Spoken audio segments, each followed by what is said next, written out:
एक इंडिविजुअल जिसके पास ठीक ठाक पैसा है, 2 मिलियन दिरहम है, राइट, तो मैं आपसे ये पूछूंगा कि उसे वहां जाके एक प्रॉपर्टी लेके अपने गोल्डन वीजा के साथ में उस प्रॉपर्टी की ओनरशिप तो उसे मिल गई, उसके साथ में what would it take to start a business like you said के real estate is the hottest market in Middle East, in Dubai, right? So वो कैसे स्टार्ट कर सकते हैं उस पैसे को घुमा के रोटेट करके दुबई के अंदर? जैसे 2 मिलियन दिरहम आपको साथ में तो देने ही नहीं है, but he has those 2 million dirhams, so 24% आपका टोटल फर्स्ट टाइम चला गया, जो 76% बचा उसे कैसे कैपिटलाइज और यूटिलाइज कर सकते हैं दुबई के अंदर? इस पर्टिकुलर मार्केट में एंटर करने के लिए क्या रिक्वायरमेंट्स होंगी?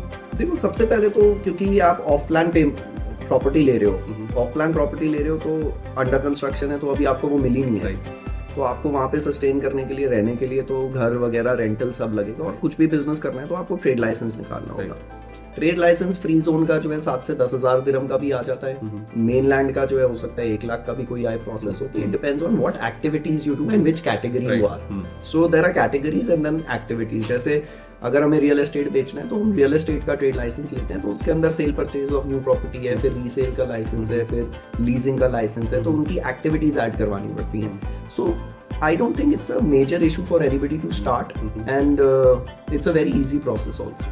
अच्छा, तो ज़्यादा मतलब एक पर्टिकुलर फिगर आप बता पाओगे कि जैसे सपोज करो कि एक प्रॉपर्टी के लिए मैंने सुना है कि 2 चीज़ें होती हैं, एक प्रॉपर्टी कंसल्टेंट और प्रॉपर्टी सेल, वो दोनों अलग अलग चीजें होती हैं, या एक ही प्रॉपर्टी कंसल्टेंट सारे काम कर सकता है कि उसने new property buying and purchase का लाइसेंस भी ले लिया, फिर रीसेल का भी ले लिया, फिर लीज का भी लाइसेंस होता है शायद? एब्सोल्युटली, है ना, आप ले सकते हो, आप अपने एक्टिविटीज ऐड कराते हो अपनी कंपनी के नाम के अंदर ट्रेड लाइसेंस के अंदर। तो वो अमाउंट कितना होता है, मतलब starting price? I think overall अगर आप देखो तो ट्रेड लाइसेंस तो आपका निकल जाना चाहिए 35 से 40 हज़ार दिरहम प्रॉपर्टी के लिए, प्रॉपर्टी कंसल्टेंट के लिए।